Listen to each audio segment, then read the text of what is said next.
So yun na nga guys, good morning, good afternoon, and good evening po muli sa inyo lahat. Ito muli ang inyong lingkod, Batang LU, and grabe guys, medyo nakakawindang yung mga revelasyon po ni Dr. Lab sa premiere ni Kuya Val kagabi po and ang pinaka main concern ko dito is yung tungkol kay Viancy guys, kasi kung yung awayan lang or hindi pagkakaunawaan ni sinasabing Leo D at saka ni Dr. Lab, I think hindi ko bibigyan ng pansin kasi sila lang naman dalawa yung yung nakakaalam kung ano yung totoong kwento doon, dahil dito sa premiere kagabi ni Kuya Val guys ay one side lang naman ito sa kwento ko, just one side of the story. Kumbaga kay Dr. Lab pa lang nagagaling ang kwento, and wala pa tayong naririnig na galing naman sa kampo ni Leo D. So yan guys, medyo nabahala lang ako dito dun sa part na ini-involve dito si Viancy. So yan guys, bigyan natin ng reaction sa ngayon. And samahan po rin ako. At bago tayo tumuloy, syempre huwag natin kalimutang suportahan palagi ang buong Team Kalingap sa pangunguna po yan ni Kuya Val Santos Matubang, Ate Adna Vlogs, and Kalingap Rab. So, let's go! Cause I don't give a fuck what you say. Napanood niyo po yung ating live premiere na mula po sa bibig ni Dr. Lab. Yung bahay po ay ayon sa sinabi niya, narinig niya daw po, nalaman niya daw po yung ay ibibigay yung bahay kay Viancy. So yun guys, actually ito ang eksaktong pagkakasabi yata ni Dr. Lab dito is nalaman ni Dr. Lab or nagsumbong sa kanya ang isa sa mga big time na sponsors, no? Kung di ako nagkakamali, correct me if I'm wrong, pero yun yung pagkakaintindi ko dun sa video kagabi ni Dr. Lab tsaka ni Kuya Val.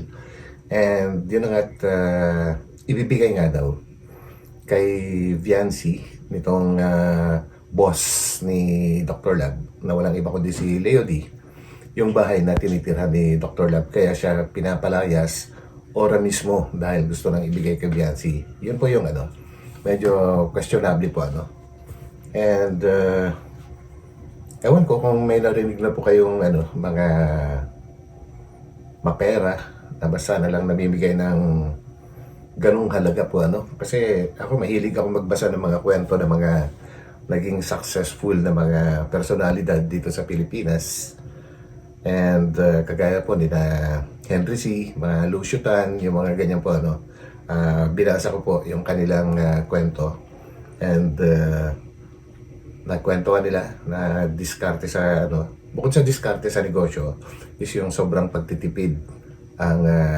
naging sekreto po nila Kaya sabi nga nila sa negosyo daw nila, di ba kumita ng 5 centavo, wag lang lugi. Okay na sa kanila 'yon. Pero yun, ibig sabihin talagang pinaghirapan po nila yung kanilang ikinayaman, and wala pa rin akong naririnig na sila ay basta-basta lang namimigay ng halagang milyong-milyon. Nako, gaano naman kaya kayaman itong si boss ni ni Dr. Lab para ganun-ganun lang mamigay po ng mga kahalaga ng mga bahay. And yun nga, isa pa yung kay Red Zane, yan pa.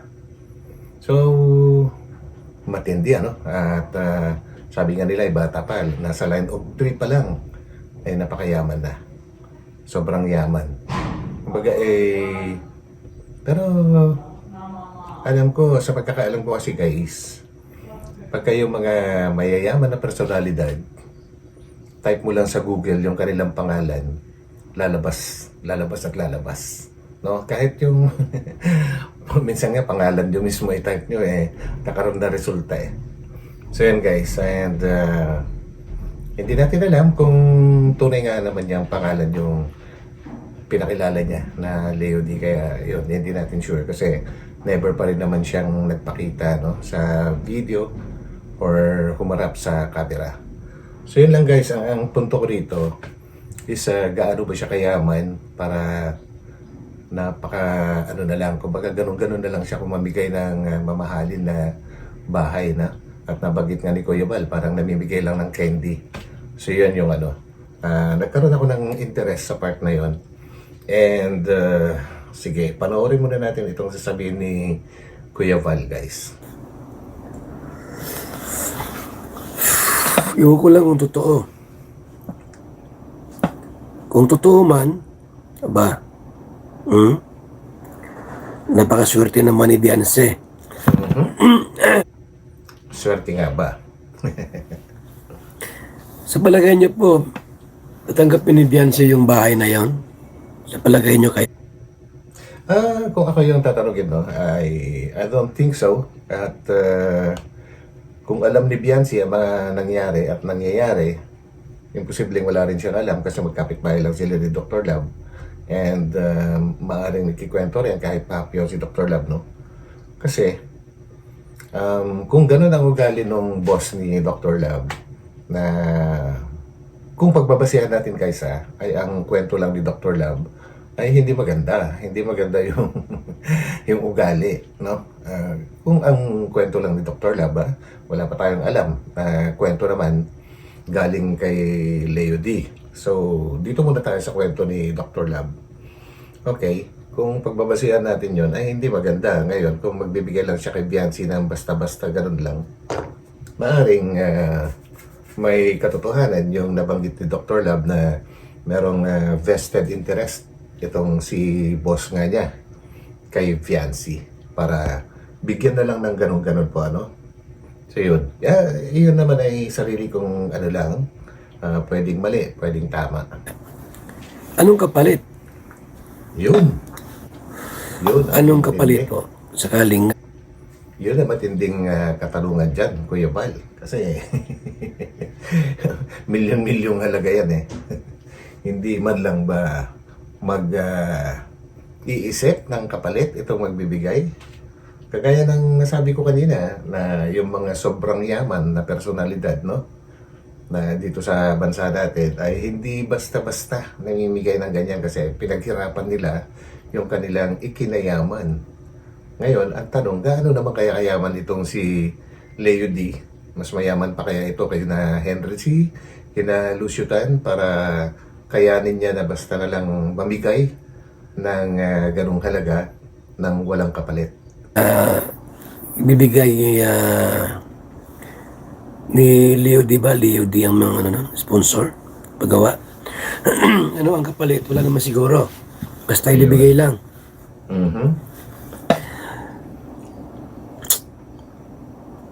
Mayroon pag binawi. Ay, Ginoo.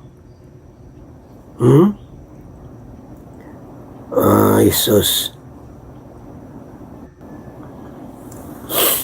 Lahat ng isip, million po yon. Mga ilang milyon yung bahay na yon. 4 na milyon. 3 milyon, 4 na milyon, basta lang ibibigay. Well, according kay Dr. Love, ay mahigit na 4 billion nga daw. Bigay na walang kapalit. Yun. Kayo po ba?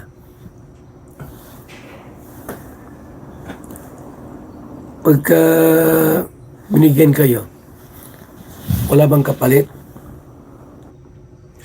Siguro kung yung bibigyan ay medyo hindi nag-iisip or talagang hayok sa sa mga materialis na bagay, kahit anong kapalit, pwede, tatanggap na lang. Pero kung si Beyonce, I think, I doubt kung tatanggapin niya kasi delikado yan, yung mga ganyang bagay.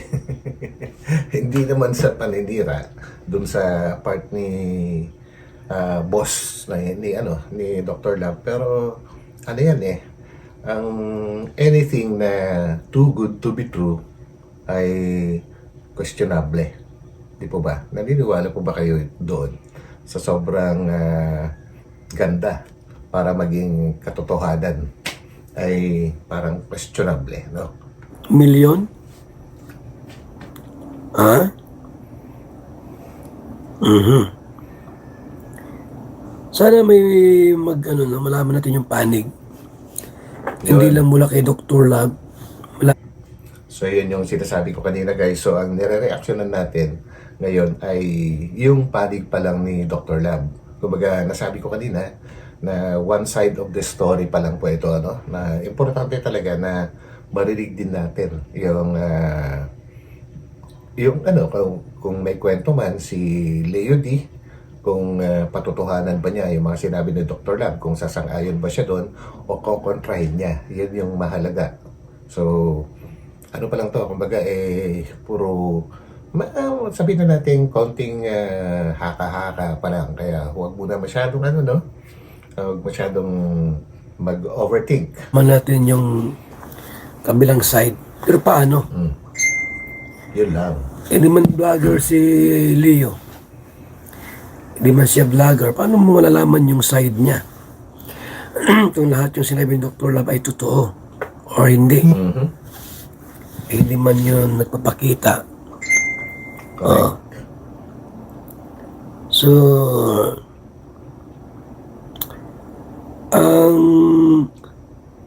masaklap dito, mga kaibigan, matapos ang utusan, nag-effort, nasa kala mo ay doon katitira, yung pala hindi na. Pinaalis daw siya eh. Well, according sa kwento ni Dr. Lab, mula umpisa pa lang, sa lote pa lang ay hindi na sila masyado nagkakaunawaan po, ano.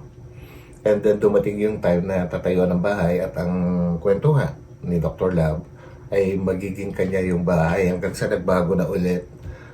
Isang kwarto na lang yung magiging kanya na hindi siya pwedeng paalisin. And then, ito na yung final na pinalalayas na siya ora mismo at ibibigay na lang daw kay Biancy yung bahay. Grabe.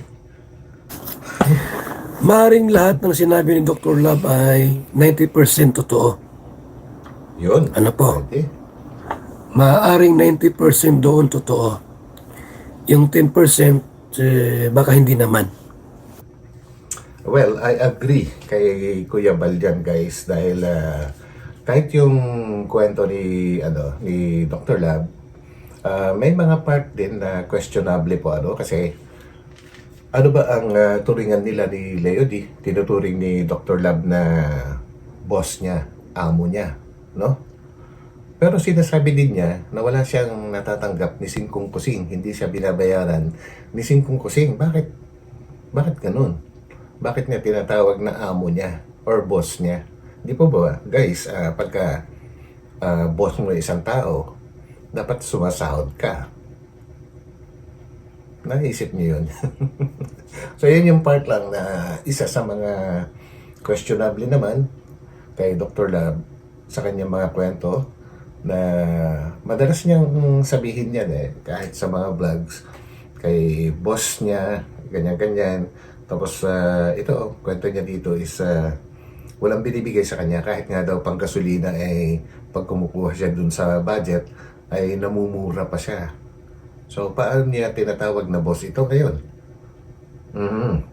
Comment na lang po kayo kung baka may naisip po kayo na dahilan kung bakit niya tinatawag na boss kahit hindi siya kumikita.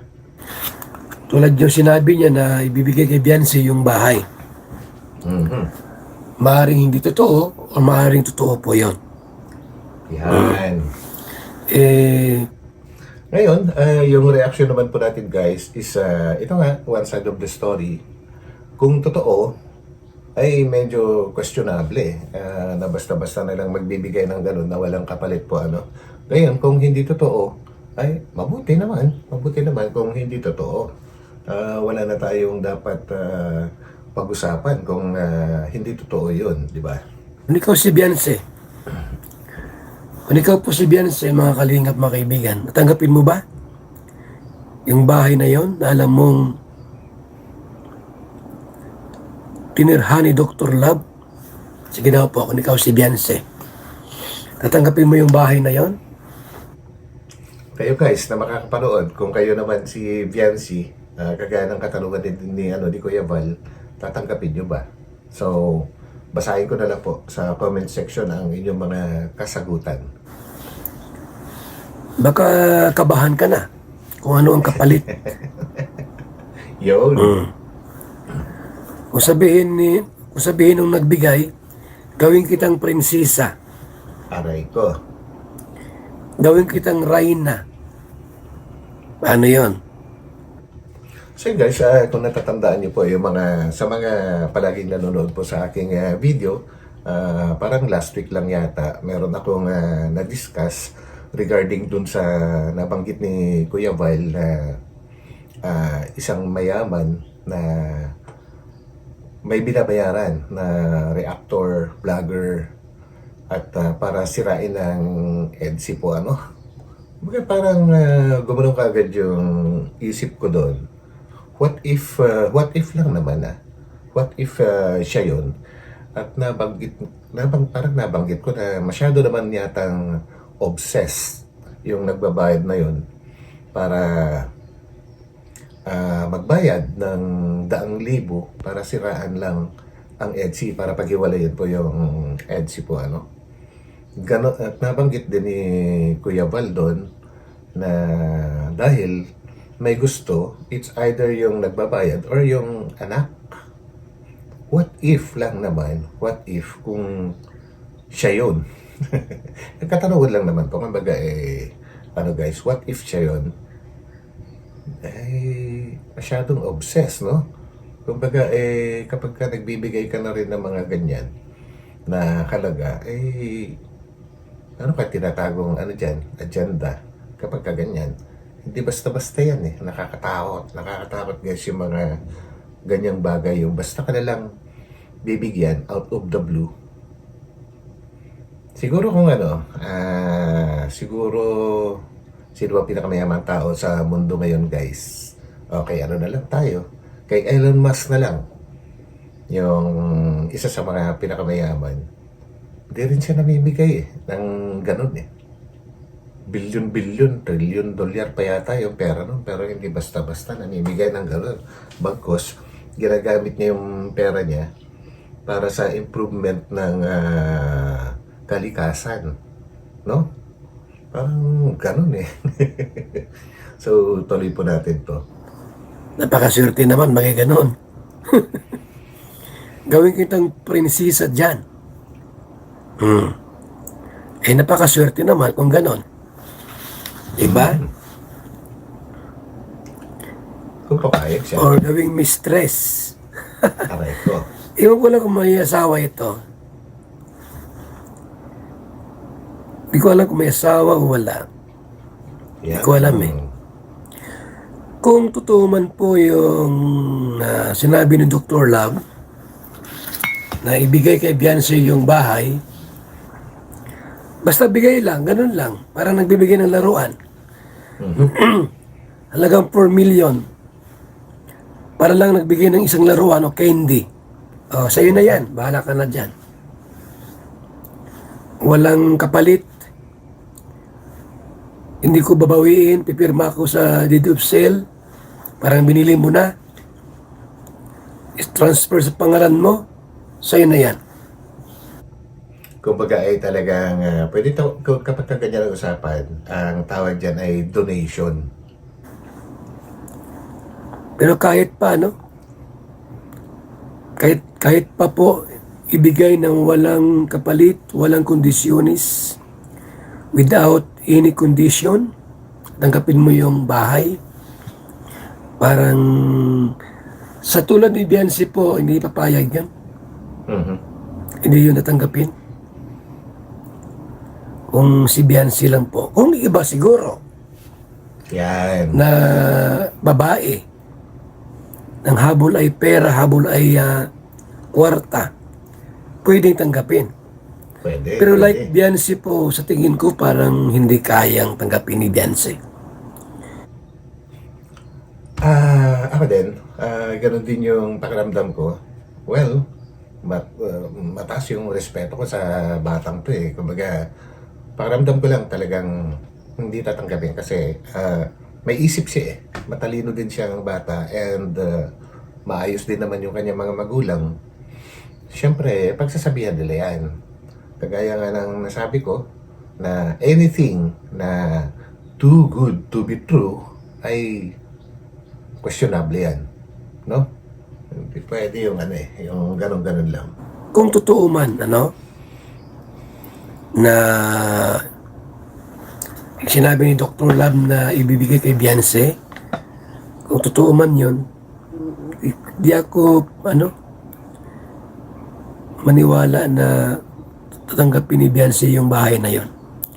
Kung si Beyonce, kung ibang babae, Baka. na ang habol ay kwarta, ang habol ay bahay, pwedeng mangyari. Pero si Beyonce po ay, sa palagay ko, hindi tatanggapin yun. Ako din. Sa akin lang sa palagay ko lang. Dito po ang kawawa si Dr. Lab. Kung totoo man yung mga sinasabi niya, na ginawa siyang parang alipin, alila, utusan, walang sweldo. Yun yung nakakapagtaka doon. Kung bakit siya pumayag na ganun-ganunin lang siya. And yung usapan nila tungkol sa pagtira niya doon at yung basta doon sa property na yon is puro verbal. Which is totoo naman yung sinabi ni Dr. Lab na if ever na umabot sila sa korte ay tinatanggap na rin naman ng korte ngayon ang verbal po, ibig sabihin yung usapan na bibig sa bibig lang, walang kasulatan. Tinatanggap na rin yan kung makikita ng korte na may katotohanan. Siyempre, pag-aaralan nila yan. Pag duduktong-duktongin nila lahat yung mga kwento, titingnan kung may katotohanan ba yung sinasabi. Hindi basta yung pag sinabi ay tatanggapin na kaagad. Hindi naman po. Pinag-aaralan naman din po yun muna kung ano man yung sinabi or napag-usapan kung may katotohanan. So yun, nakakapagtaka lang din na pumayag siya na ibinaba yung kanyang pagkatao po dahil lang sa usapan na magkakaroon siya ng karapatan doon sa bahay na yon. Kumbaga, siguro gusto rin niya talagang magkaroon ng bahay na malaki po May alam, sa kwento lang ni Dr. Lab, mula umpisa pa lang, sa lote pa lang, ay hindi na sila nagkakaintindihan, hindi siya nagdalawang isip po na mangyayari talaga yung kanilang usapan, lalong-lalo na't walang kasulatan. Yun, hindi siya nag-isip doon sa banda na yon. Walang panggasolina, aba. Yan. Mapait yun, masaklap po yun. Totoo. Ha? Sa side ni Dr. Lab, masakit po yun. Pag ganun. Kung totoo, mga kaibigan. So,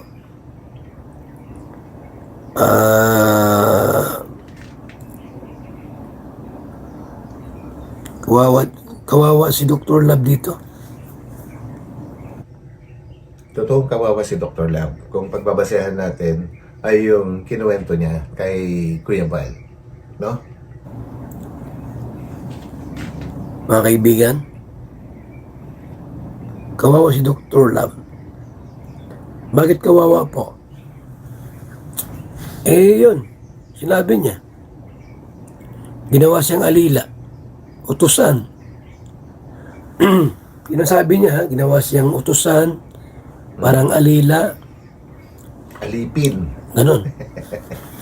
Yung pala, wala naman pala siyang sinisweldo. Wala naman pala binibigay sa kanya. Galit pa raw. Yun yung pinakamalaking katarungan kung bakit siya pumayag, di po ba? Kahit sa panggasolina, aba, kung ganun po, kung sa simula pa lang, abay, iniwan ko na yan. Yun, pareho tayo. Di naman ako yun, Dr. Lab.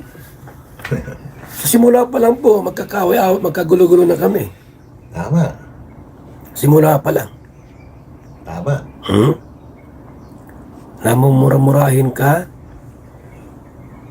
Pagsalita. Ako siguro guys, kahit ganito kahirap yung kahit ganito ko kahirap pagdating sa material na bagay po ano, tsaka sa pera. Hindi ako papayag na mura-murahin ako ng maraming beses. Yun nga isang beses, umaalma na ako eh. Yung pa kayang paabutin mo ng isang taon na minumura ka, nako. Ano bang ano nun? Wala bang kapalit yun, yung pagmumura na yun? Ka nang hindi maganda. Simula pa lang, iiwan ko na siya. Pero bakit po hindi ginawa at hindi iniwan ni Dr. Love? Yun. Because of EDC. Sa EDC nga kaya.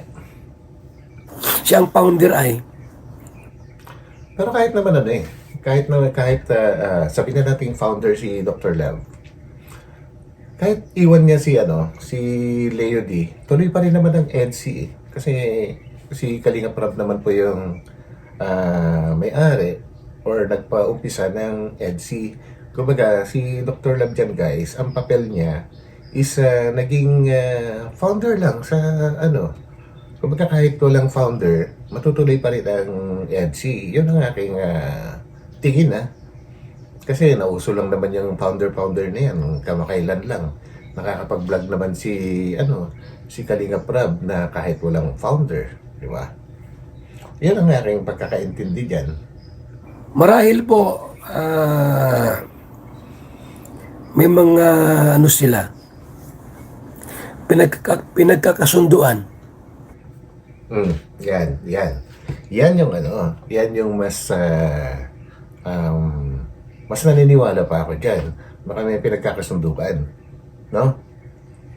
And ang pinaka kasi diyan, kung pag-aaralan natin at ang pinagbabasehan lang natin is kwento ni Dr. Lab.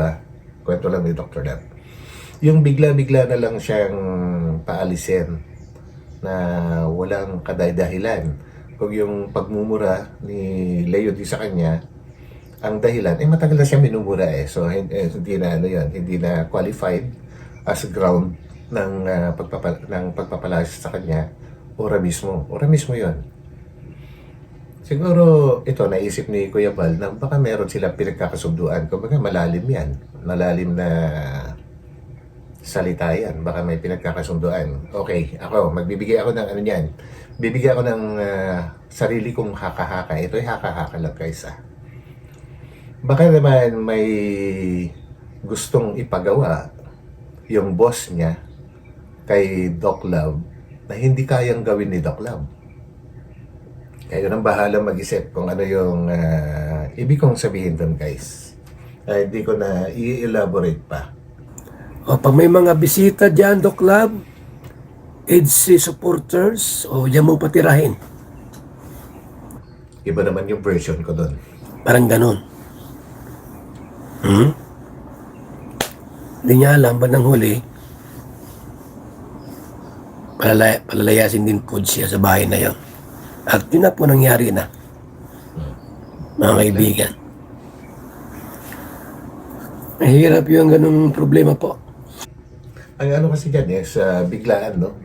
Kung yun nga, basta lahat po ng re-reactionan natin guys para hindi ko pa ulit-ulit na sasabihin, lahat ng nare-reactionan natin is naka-base lang sa kwento ni Dr. Lab, para malinaw po.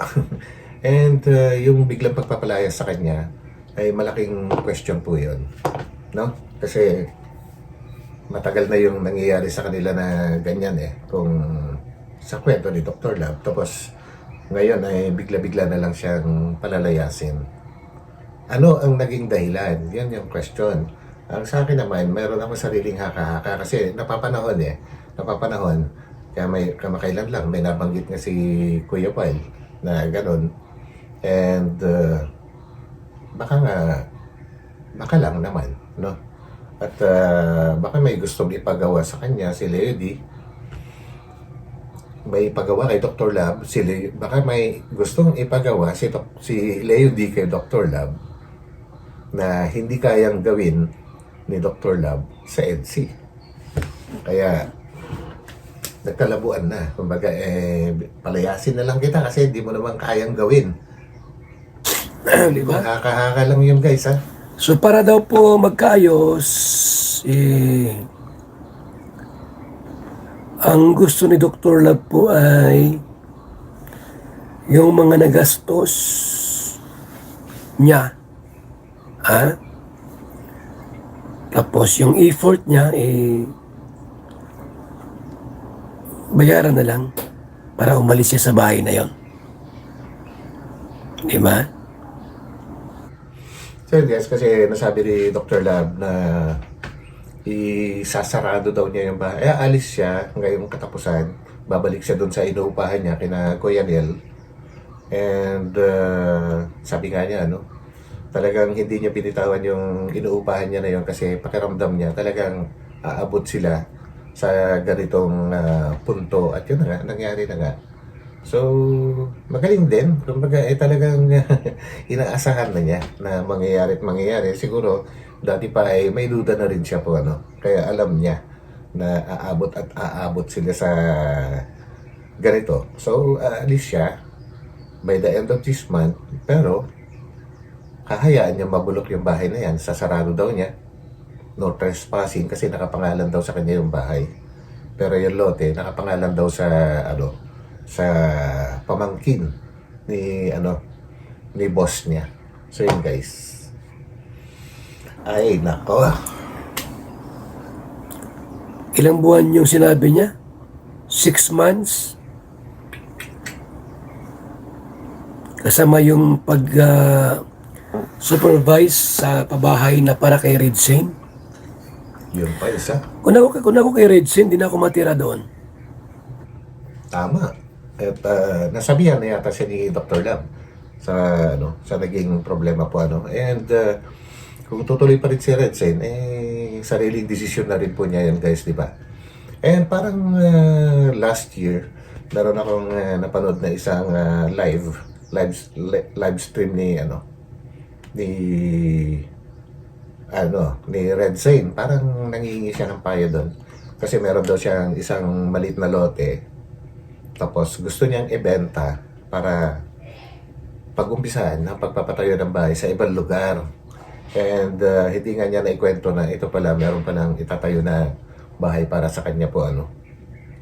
Well, naisip ko, pero nung naumpisahan na yung tinatayo ni Leo D para sa kanya, naisip ko, nako, kawawa si Red Shane dito. kung ganun nga yung nangyari po, na kung naibenta niya yung lote niya para idagdag sa pabahay para sa kanya, ay kawawa siya. Tingnan si Doc Lab na walang share doon. Kumbaga, ang bandang huli na lang nung nagkaroon siya ng expenses, yung naiipon na nga yung mga nandun lahat sa kwento niya kay Kuya Bal po, kung paano siya gumastos doon sa bahay na yon ni Leo D. At yun yung gusto niyang bawiin ngayon dahil siyempre gumastos nga naman siya, and nung natapos na yung bakay, tumira lang siya ng ilang buwan tapos bigla na lang siyang palalayasin out of the blue. Of course, masakit nga din naman sa kanya yun, So yun yung kaya kung ako si Red Shane, kung kayo si Red Shane, tutuloy pa ba kayo? Kung si Dr. Love na malakas ang kapit, Yun. pinaalis, si Red Shane kaya hindi paalisin yon? Yun ang tanong. Kumbaga, si Red Shane, parang sabit-sabit lang naman kay Dr. Lab po, ayon sa aking obserbasyon, na si Dr. Lab talaga yung nakaano kay Leo D. Kung ako kay Red Shane, huwag na siyang tumira doon. At ang plano, guys, yun din kay Dr. Lab, na yung pinapatayo para kay Red Shane ay ibibigay sa pamangkin ni Leo D. At papupuntahin yata doon para siya yung tumira galing ng Cebu. according kay Dr. Lab. And yung tinitirhan naman ni Dr. Lab, mapupunta kay Biancy. Yan yung kwento. Excited pa naman siya. So Yes. excited. Yun pala, walang kasiguruan, walang katiyakan kung hanggang kailan titira sa Excited. nasabing bahay. Ha? Tama. So wag na siyang tumira doon. Huwag Mas na siyang mahirap yung masa. tumira ka kahit simpleng bahay lang po. Maliit na lote lang. Ikaw sa'yo naman. Ikaw ang may-ari. Di ba? Ito. Yan. Yan yung yan yung isang magandang aral sa pangyayari na ito. Huwag kang maghangad na isang bagay na hindi mo kaya. Makontento ka kung ano yung kakayahan mo. Di po ba? Ano sa simpleng bahay. Kahit maliit na lote, simpleng bahay lang Correct. ginagawa mo, isarili mo naman, doon ka na. Walang magpapalakas Payapa ang sa'yo. tulog mo. Kung ganyan, di mo bahay, di walang katiyakan kung hanggang kailan ka dyan, huwag ka nang tumira. Correct. Ang bihira. Hawak ka sa liig ng isang tao. Tapos, pagka nagkamali ka, may nagmumonitor, anytime pwede kang palisin. Yun. Ano sabi ni Dr. Lab? Now, umalis ka na dyan. Ora mismo. Isipin mo yan, ha? Umalis ka na ngayon. Anong sagot ni Dr. Lab? Paano yung estudyante nag-ieskwela pa? Hintayin nyo muna matapos, ngayong katapusan. Para alis na kami. Tama naman yan. Tama. Basta lang pinaalis agad-agad. Hindi naisip yung hirap mo dyan. Yung effort mo sa paggawa ng bahay na yan. At ang nakakapagtaka guys, may binanggit si Dr. Lab, hindi raw marunong magkwenta si Leo D. Ayun, napaisip na naman po ako dun sa sinabi ni Dr. Lab na yon na hindi marunong magkwenta. Paano yumaman yung isang tao na hindi naman marunong magkwenta? Saan nanggagaling yung kayamanan niya kung hindi siya marunong magkwenta? Di ba? Tumira ka lang ng ilang buwan lang. September, October, November, December, January, February, March. Magpipitong buwan mo tinirhan. Magpipitong buwan mo tinirhan. Pinaalis ka na. Noong nagpagawa ng bahay ni Leo D. Wala na. Wala na talaga. Kawawa ka talaga dyan. Kung ganon. Kawawan Dr. Lab. Hindi ko alam bakit sila ay nagkagulo-gulo. Kung bakit po nagkagayon sila, Dr. Lab. Ano? Actually, yun din yung katanungan ko Kuya Pal kanina pa kung bakit bigla na lang.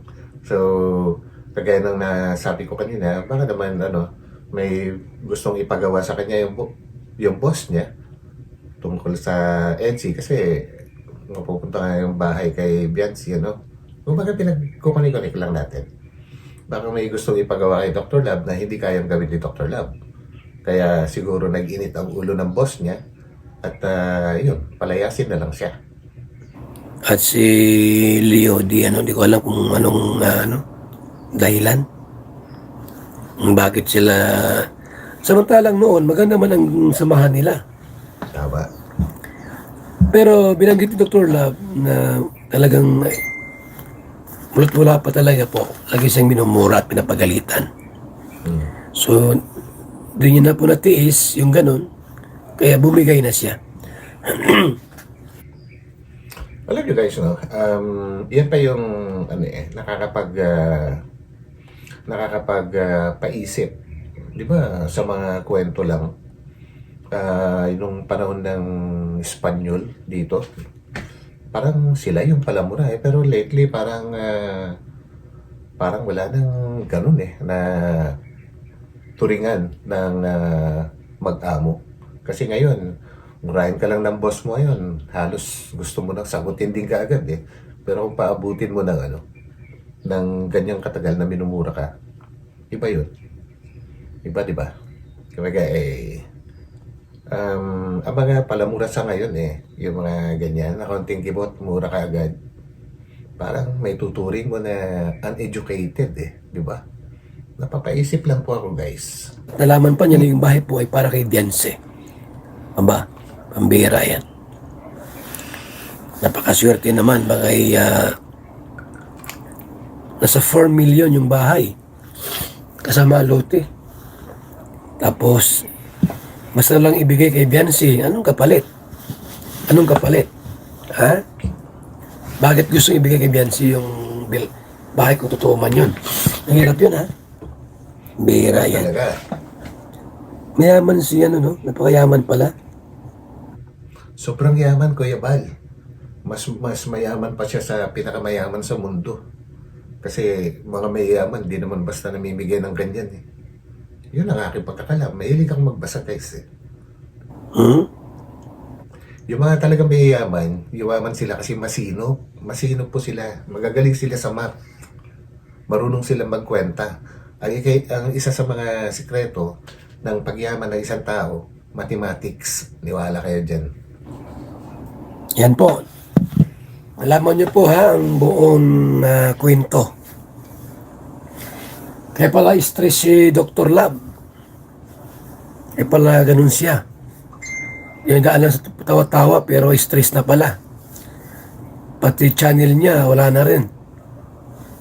Walang maayos na revenue. Kaya pala po mga kaibigan, binabawi ni Dr. Lab na i-vlog yung pamilya ni Dianse para makabawi man lang. Doon ko naunawaan po. Ngayon ko na naunawaan. Kaya pala si Dr. Lab, panay ang vlog, sa pamilya ni Dianse, sa papa ni Dianse, sa mama ni Dianse, sa pamilya, kasi nga, walang revenue. At bawal mag-vlog doon sa bahay nila. Sa pangkatanungan yan, bakit bawal mag-vlog sa mga bahay na pinapatayo ni Leo D? Maaring ayaw niyang makita ng public yung loob ng bahay. Kumbaga gustong panatilihin na sikreto kung ano man yung nasa loob ng kabuuan ng bahay po Kailangan siya lang ang nakakaalam. Yung kay Ritzinda po, bawal i-vlog. Kaya pala po, para malaman makabawi ng mga gastusin, binablog niya yung pamilya ni Dianse. Yun pala yun. So yun guys, grabe matindi yung mga revelasyon, pero kagaya ng sabi ko, ay isang side pa lang ito ng kwento, kalahati pa lang. So huwag muna tayong mag-overthink. And yung ginawa kong reaction dito guys, ay nakabase lang. Lilinawin ko, nakabase lang sa kwento ni Dr. Love. Ngayon, kung magsasalita yung kabilang side at mas kapanipaniwala yung sasabihin, ay mababago po ulit ang ating gagawing reaction. So, sa ngayon, ganito lang muna. No, guys, yun, disclaimer lang na yung reaction natin is nakabase lang talaga sa kwento ni Dr. Love. And hindi ko pwedeng sabihin na lahat yun ay totoo. So, yun guys. So, hanggang dito na lang ulit. And maraming salamat uli guys sa pagsama ninyo sa akin at pagtitiyagaan nyo na nakikinig sa inyong abang lingkod, Batang LU. And so yan, magkita-kita po tayo ulit sa aking mga susunod na upload, and sana nga ay magsalita naman si Leo D, para mas malinaw po ang lahat. So, bye-bye po muna pansamantala. God bless po sa lahat. Ito po lang yung lingkod, Batang LU. Bye-bye.